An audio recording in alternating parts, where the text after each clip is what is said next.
the Grow Women Leaders podcast, hosted by Tracy Barry. Thank you so much. Welcome to Grow Talk podcast. It's so great to have you, Brenda. And of course, we know we've been having conversation back and forth, and we've known each other for a long time, Brenda. All from the days of Project 150 and how we've been, riding on and pushing on and trying to get to the final destination. But that is not a talk today. Today, everyone, we're going to be talking to Brenda about a very important topic that we felt that we should have conversation around today. And of course, Brenda has a lot of expertise around that, not just from our own perspective of being an immigrant, but because of the population and the audience and the students that she also works with. So I thought she will have more insight in the topic that we're about to discuss. So Brenda, before we even continue, could you please introduce yourself to our audience? Let us know who you are, what you do, and how you do what you do. Take it from here, Brenda. Hi, thanks for having me. My name is Brenda Williams. Actually, I'm the founder and also the executive director of NewLife Project Incorporation. It's a non-profit organization here in Ottawa, and we do work with women in general. Now we've incorporated youth, and our goal is to inspire them, whatever we can do to push them to the next level. And also in terms of education, we do also educate and empower education in the sense that we have different classes that we organize to help women also acquire some more knowledge, education, as well as skills, and like sewing and French tutoring. And we have an empowerment forum, just as Tracy said, that we discuss issues concerning barriers that they face as immigrants, how they can take their finance to the next level, and we'll make sure we bring in professionals. So my goal and my aim is to see that women rise to the next level. I love that. Thanks for the introduction. And then, of course, we're going to be talking about how you can contact Brenda and that project, the NewLife project, at the end of this podcast. So as we've said to you already, Brenda, we're discussing about systemic barrier in employment opportunity in Canada. So I'm just going to say that today again. It's the topic around the topic we're having conversation around today is systemic barriers and in employment in Canada. So we're just going to be having all conversations around this because this seems to be a very, very daring topic to me because of the field that I'm in, working with men, of course. For those that do not know, my name is Tracy Barry, founder of Grow Women Leaders, which is a career development and advancement. That as a result of what we do at Grow Women Leaders, we are able to help women, especially immigrant women hired, and advance their career. And of course, when I discuss about this is things that we see day in and day out when working with these women. And of course, with our findings from Project 150, the research that we've done, more and more we are starting to see so many barriers that are standing on this women's path to having an adequate employment or a career in Canada. And just recently, based on the project and the research, as I said, we're still working on, it is said that 46.1% of the immigrants cite their greatest difficulties since arriving in Canada as finding an adequate job. The need for the job was greater than their next two difficulties, which was learning the language and getting used to the weather combined. Can you imagine that? Educated immigrants who obtain degrees outside of Canada are devalued as they often end up working in jobs that only require, that doesn't get to their level. What I'm going to be asking Brenda to discuss around right now is to tell us what is your experience being an immigrant, and of course you can also cite relevant experience that you've seen working with your candidates in respect to this question, Brenda. So please go ahead and talk about this. Yeah, well, I would say that when I came to Canada, first of all, I came as a permanent resident. qualified work as a qualified worker. And maybe in my case, I had that opportunity to find a career or job here that was kind of relating to what I was doing, because I came to Quebec. But I remember when we were going for like the job training, where they try to familiarize you with the system, according to them, the Canadian system or the Canadian experience. And we had about a few weeks of training, and remember, most of us came as qualified workers for that particular program, and that means we had an experience back in the country of origin. And if we were also brought into Canada with that particular experience, and the government of Canada granted us a permanent resident all the way from my country of origin, which is Sierra Leone, that means that they already evaluated some of our certificates, right, to see what we have, and they have already compared it with what they have here in Canada.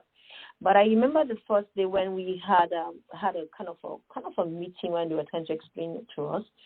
They were insisting on Canadian experience. And the thing that came to my mind, yes, we need a Canadian experience in a sense, because some things might be a little bit different. But then some of my colleagues were trying to get some jobs somewhere, and they came back a little bit frustrated because they said that each time they went to a particular job which relates to their credential, they would ask them, do you have a Canadian experience? And they would say no. And that's the end of story. So then I remember telling one of my colleagues, the next time you go there, they ask you after the interview for Canadian experience, tell them you're going to be the first person to give me that experience, because I need somebody to start with. So that was my first cultural shock. I was like, okay, if you don't give me the experience, who's going to give me the experience? You know what I mean? So if I have a qualified certificate, whatever the case, there's a level of education all over the world that requires to have a first degree. Am I right? So that means that there's a level that means that it's equivalent to Canada, as well as equivalent to Sierra Leone or Cote d'Ivoire or wherever. So based on that, that means also because of my, all the experience I gained from my job, I do have an experience that relates to that level. Get me? So this issue of Canada's experience here and there is not something that you should really lay some kind of emphasis on to hinder immigrants from taking the positions they are rightfully, worked for to be here. Then the second thing also I experienced was wherein you'll be trying to explain to a colleague, and they will say, oh, you have an accent. Hello? Everybody has an accent. Yeah. You have a Canadian accent, and I do have an African accent. If I was born in Canada, I would be speaking like a Canadian. So the accent, for example, is something they also limit. My clients, yes, there's a way definitely you might speak that will take some time for people to understand, because they're not used, which is normal. Everybody experiences that. Even if you go to Africa and try to speak that, I'll tell you as an African that you have an accent. Okay? But that will not limit me from giving you the position that you are so rightfully, it's yours, because you studied for it, you had experience in it. So that was very, very, very humiliating for some people. The moment they start talking, somebody's just saying, you have an accent. Or pretend as if they don't even understand. I can imagine some of those things were very embarrassing for a lot of people who came from maybe, Francophone. It's a little bit heavy. And those things shut down people, especially if you're new in the country, or in Canada, for example. And for me, definitely the weather, for me, when I came, as you spoke about weather, yes, even though I stayed in the States for 2.5 years, it was not compared to the Canadian weather. And imagine trying to adjust to that weather and dealing with all these barriers on, all these things, the issues that you get at job, especially coming to work in the morning. You're still freezing from the cold if you're using a bus as an immigrant, or maybe even if you have a car, by the time you have to learn how to go, maneuver the weather by getting your car ready in the morning, warming your car, you're cold, and you have to go through that, and then coming to the office and facing all these oppositions or facing all these attitudes in terms of, trying to get your work done, it can be really frustrating. So that also affects a lot of people. At the end of the day, their productivity is not the best. Not that they are not productive, not that they are not competent, but some of these things do really affect your productivity for the day. So I want to say also the other thing also I noticed is that a little bit of discrimination when it comes to position of going. Well, I was in a position wherein I entered a company, and I knew there was a position that was out for a new department that was going to be open, and I knew I have everything it takes to be a part of that department. So I applied. But then I knew that you cannot move to the next level after 3 months. But I always believe in favor. I always believe in, I have confidence in what I learned from Africa. And even though I did some course in London and stuff like that, but I do believe the equivalence that I have in time when I had my evaluation from the government of Canada was equivalent to the first degree in Canada. So that also helped me to boost my, confidence in terms of I know what I'm doing. So I did apply, and I got the position. And I think I was one of the first person that got that position for that new job. And you wouldn't believe it, Tracy. The reaction from people in my department was really shocking. I even learned at the end of the day that they went to some of the managers. Who is she? Why? Wow, I mean, she just came, how come she's having that position?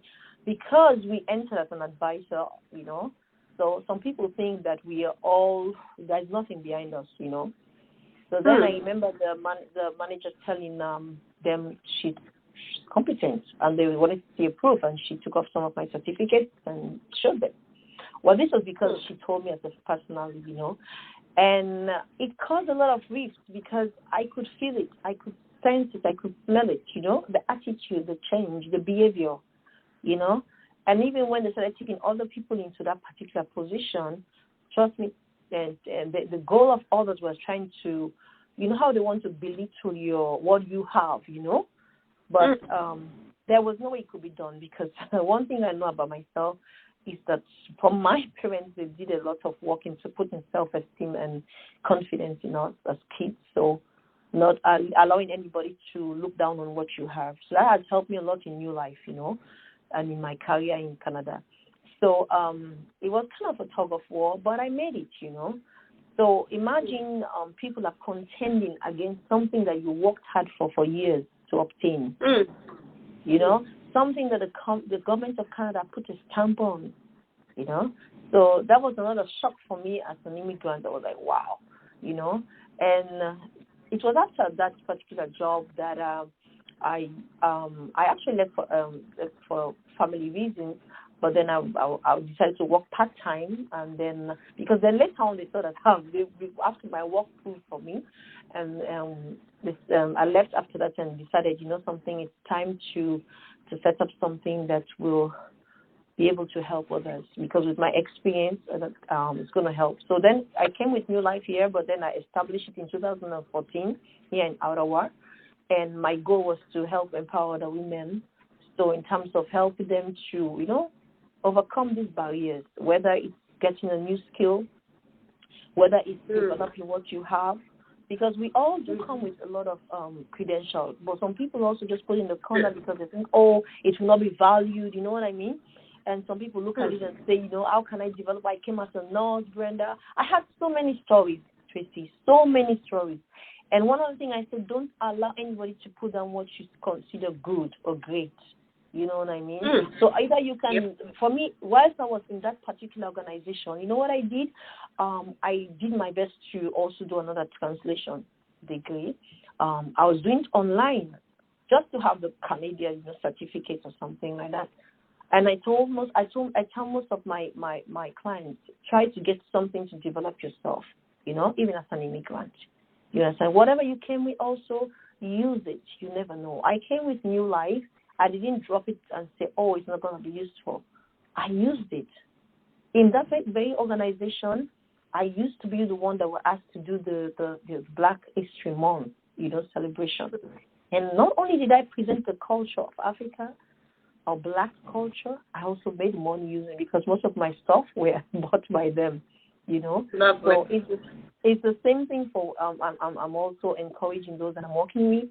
And in spite of what they face, the language also is a big barrier for most people communicating because it might be French or something, and people don't have patience to allow people to express themselves, especially when you're struggling to learn the language and people are rushing you in terms of doing meetings because you're a slow speaker, because you don't want to make mistakes. You want to make sure your ideas are sold out correctly.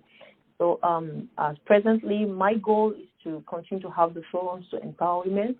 And even though I always tell them, have a side hustle. A side hustle is always good, as an immigrant.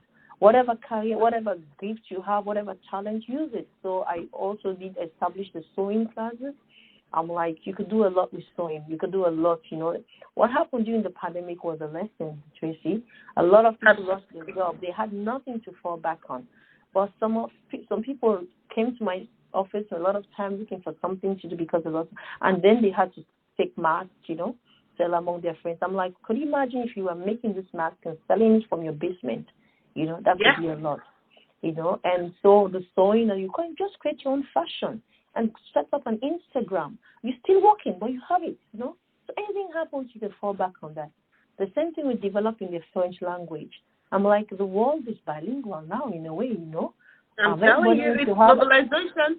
Globalization, that's what we're going to be discussing about now, how it's becoming like a whole big market, workforce that is global. Like that is a big giant workforce that everybody has to tap into. So that's going to be a conversation for another place, and how it is very important that everything that Brenda is saying right now, everyone has to take it to heart and act on it.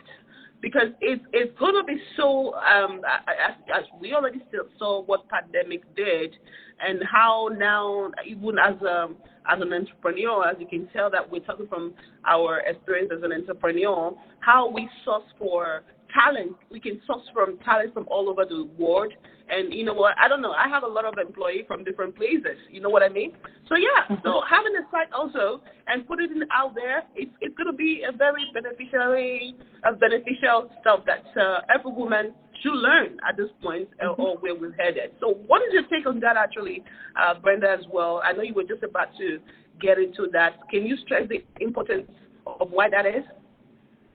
For example, just I was saying, when we talk about side also, now listen, I did French international relations as my studies, and then the translation, and I've always taught French to people. Okay, so I have always taught French, and imagine what that means. I was working full time doing my side also with French and the NewLife project. But if you have a second language, for example, let's put the sewing is good, right? But maybe sewing might take a time and stuff like that. But just having a French language, trying to acquire or not French language knowledge, and then you even start with, let me say, grade 1 students. You take lessons. You know how much you will be making, at least $25 to $30 an hour after work. That is another income on its own that can be used for a lot of things. Even to help you even have now a professional, let me say, go for maybe a translation degree, interpretation degree. Because presently, if you notice, Tracy, is that in Canada, most jobs you're applying for, you see at the bottom, bilingual, And I remember the job I was working for used to give me extra $45 just because I helped with the translation or letters or something. Can you imagine? That's another additional income. Okay, so having a side also, it doesn't have to be sewing or French. What are you good at? What are you good at that you can turn, that's a hobby that you can make into something that will be income generating? Absolutely. Some people have a lot of talents and skills that are laying down there. And remember, when we're talking about service, it's like you're finding a solution to a problem. If you have a solution, people will come to your door. People will knock at your door. And that's what they will come. That is true. That's what we call side hustle, because it's like it's your hobby. So you're not taking something that you don't love to do. You're taking something that you love to do, and you're doing it very well. That's another thing. So and even if you're sleeping, even if you're sleeping at night, somebody woke you up in the middle of the night, and exactly, you can just wake up and say, "Oh yes, let me just get that done and go back to sleep." That's what side hustle is. It comes from passion. It comes from what you can do. That's like the even word. though it comes from passion. I tell my kids because I love cooking. I think that's the reason why I have a restaurant too. I love cooking. Like I'm getting home right now, even if I work 14 hours, 16 hours, 12 hours. Like when I get home, I'm going straight to the kitchen, and I'm always educating my kids that this is why you have to learn the skill, and it's ongoing. And when you need it, it comes handy, right? And that's like a side hustle, and that's what I use right now in my restaurant. Even when my chef is not here, I go into action. So those are what is really side hustle that Brenda is trying to explain. You know what I mean? Exactly.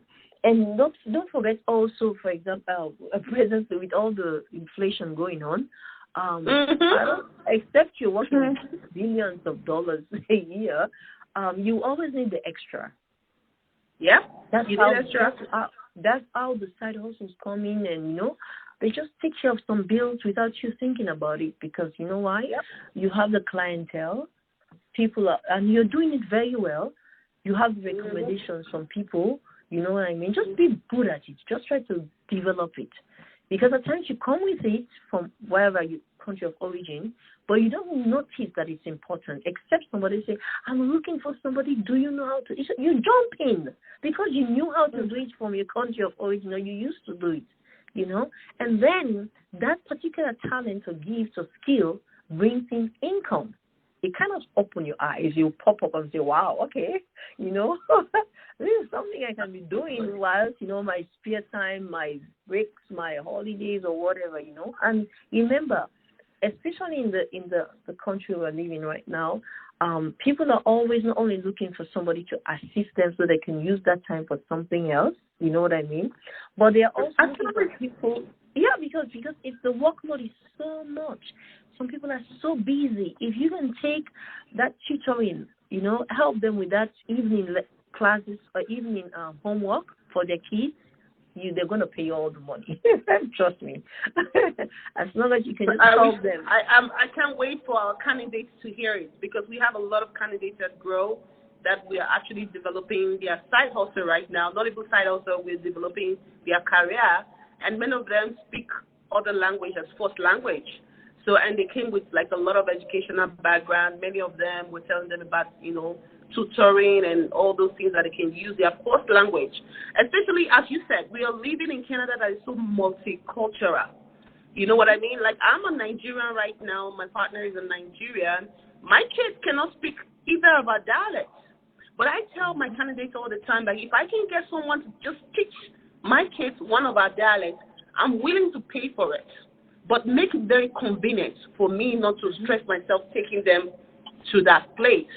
You know what I mean? So that's what a lot of community are willing to do for their children. And as Brenda is saying right now, if you have education from back home, or I have a lot of teachers in our cohort right now that is currently in our cohort. They have like a lot of teaching skills from back home, right?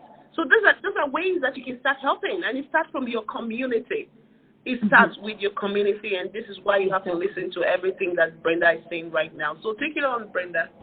Yeah, but also presently when it comes to like banks, certain organization, immigrant organization, they're always looking for an interpreter.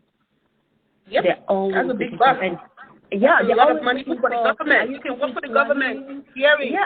Yeah, refugee claimants and all those people that come in that you can interpret for them. Like not-for-profit, they're needing, like those ones that do immigrant integration into the community. They are constantly looking for interpreters. I get a lot of calls every day looking for, can your candidate speak Arab? Can your candidate speak this? Can your candidate speak Assyria? All those language. It's always like a side also. Exactly. And then also another thing, also some things that we call side also that people Canada has made it, which is I really thank God for Canada. Canada gave us a lot of opportunities. They have also if you notice there is a lot of government organizations or government services, and also even organizations that do create, groups, or let me say, training in certain area. For example, and some of them are free. If it's culinary, you have some services, government services, you have some organization, all they want to do is to teach women to cook, you know what I mean, develop their cooking skills, or also, not only that, or teach women to have an idea, because it's multicultural, they're always trying to bring new dishes in. These are things that you can just it's free because they're a non-profit organization. Most of them don't even charge, you know. You can go in there and learn some of these different, dishes, and you can use it from your home, you know, with your neighbors, with your friends. People, the festive season is coming up. People have been looking for people. They're tired. They want somebody to cook for them at times, you know. You can do some of this cooking. You know, at times we say, yes, there's barriers here and there's, systemic barriers in work and stuff. But listen, you have to build your own empire. Correct. You have to build your, and these are ways you build, because this is your own creativity. Who's come to be, negative or whatever? Even if you're coming to buy to me and you start telling me I have accent, this is my business. Excuse me. So there are some of these barriers that you think you can have in the job, but when you create your own, it's yours. Nobody's coming to mess with you. So when we talk about systemic barriers at the same time, there are ways also advise people to develop, because now we're in Canada no matter what, right? So if it's in terms of the education, if you need to get some more degree or more training, go for it. You can also find a way of acquiring some of the skills. And in addition to that, also, if also you're in Canada now, if there are ways you need to learn, develop your English language, there's a lot of English free classes and sessions going all around the city of wherever you're listening from. Go register with some of them just to develop yourself. So we don't want to stay there as immigrants. We want to go higher. We want to make sure we make use of every opportunity. You know why? Because the world is changing. Technology is taking over. Technology is taking over. Now there are robots coming in to take the place of employees. So can you imagine? We can emphasize that a lot. Let's talk about this a little bit. There is as of last week, Brenda, Loblaws, one of the biggest grocery shops, they just launched driverless truck for PC Express food delivery. Do you see what that is? Mm-hmm. That was just about a week ago. Loblaws just launched a driverless truck. Wow. That means you're going to be seeing truck coming to your house and delivering food, and there's no driver on the inside. So if you think the workforce is not changing, that everything that Brenda is saying right now, that you should take it seriously, I don't know what else is going to convince you. And of course, we want to talk about systemic barrier and employment barrier, those things that are out there. Yes, it will always be there, but creativity is what you're going to be relying on heavily. Creativity. Just like what you said now, in our kitchen right now, in our cafe, we have amazing women there that have degrees from back home. They are, in the kitchen now, supporting. Like, you can go on our Facebook and go see that, like, posters, go see what these women are doing, learning skills. And these skills is what they can use, serve in their community, and make money from it and be hired through that, and so on and so forth. So this is going to be huge, and it's happening.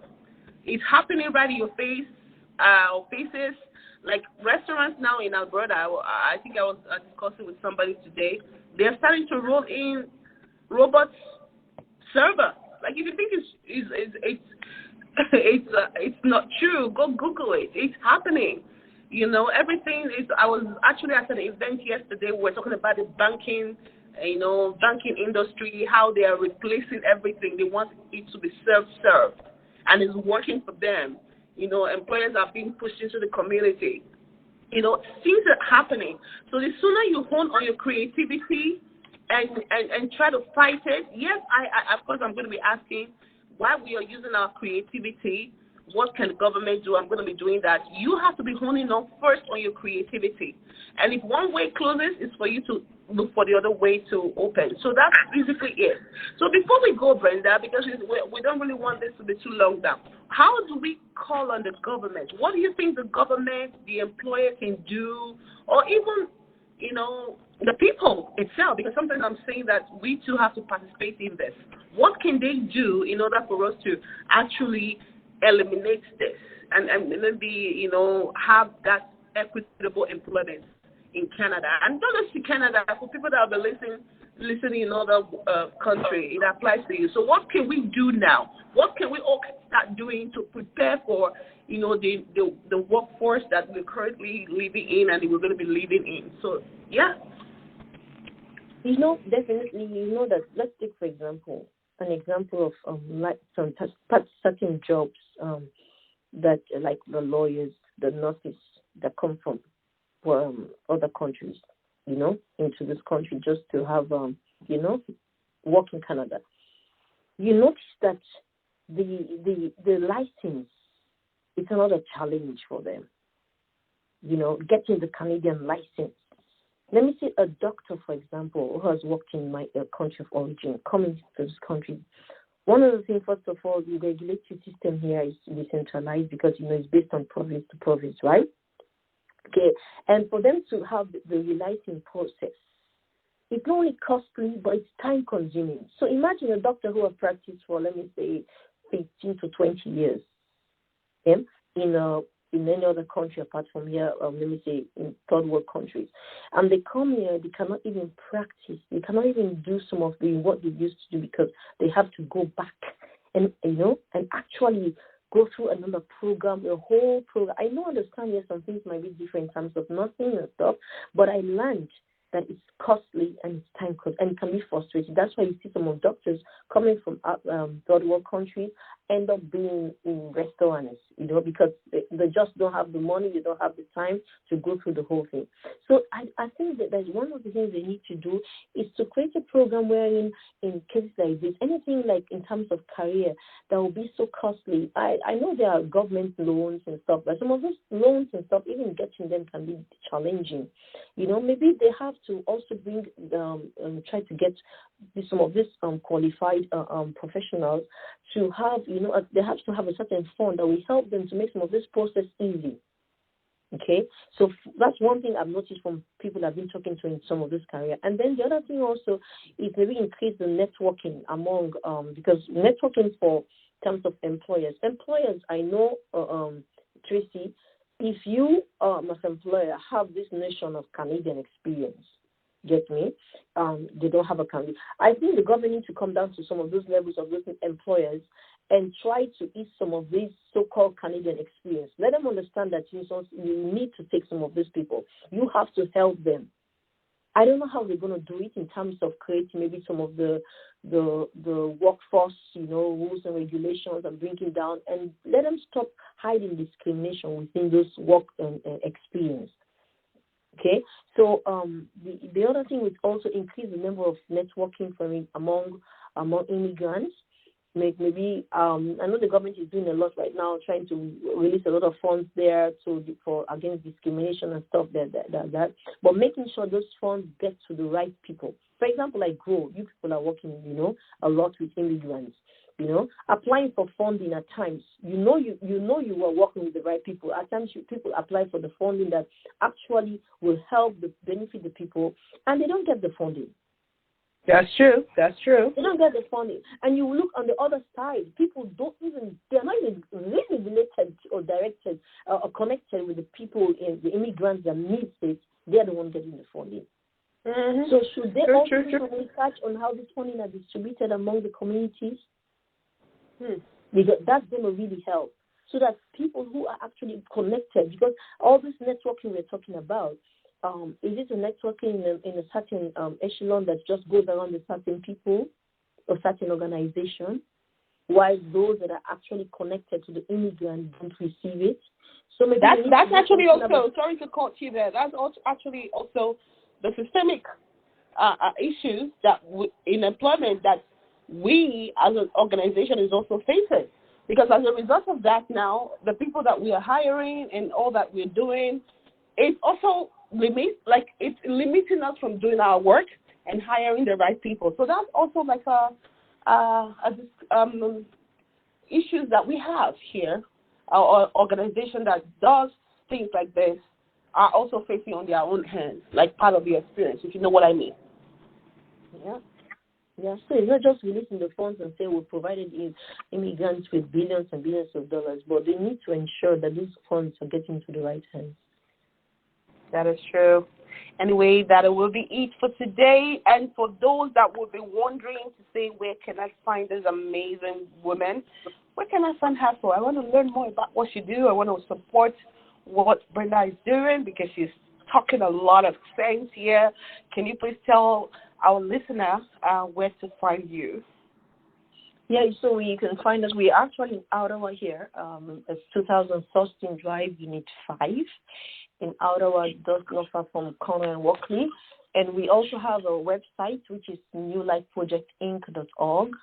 And also we're on Facebook at New Life Project Inc. On Instagram at New Life Project Inc. And on Facebook, we have New Life Project Inc. And also you can also find us on TikTok. And you can also give me a call at 613-699-7205. Lovely. Thank you so much for, speaking to us today about your experience and the experience that you've seen. And we'll look forward to, keep working with you and, keep growing together. And, of course, for those that are listening, thank you so much for listening. And we'll look forward to seeing you on the inside where we all grow together. Until next time, take care of yourself.